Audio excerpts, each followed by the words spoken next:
Brexit has changed the UK constitution in quite important ways. The central argument of the pro-Brexit people was about taking back control, or to put in technical terms, it was all about taking sovereignty back to the UK Parliament. And the belief was that since Parliament is sovereign, sharing power, sharing sovereignty with the European Union was fundamentally incompatible with the way the UK constitution works. But if we look at the UK constitution a different way, to say that the UK is not a unitary single nation state, that it is a plurinational union in which the various nations negotiate constantly over the meaning of the constitution, in which the union is understood in different places in rather different ways, in which we kind of muddle through to keep the whole thing together,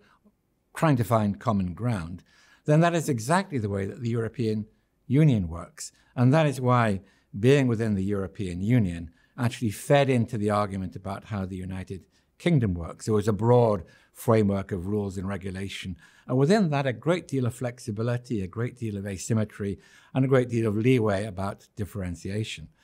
Whereas since we left the European Union, there's not only been a restoration of a rather fictional notion of sovereignty of the UK vis-à-vis Europe, but also a taking back of control to Westminster, an undermining of the devolution project. And that is why the UK constitution, as we understood it, that is, a flexible system that would accommodate plurality, has been threatened by Brexit and leaving the European Union.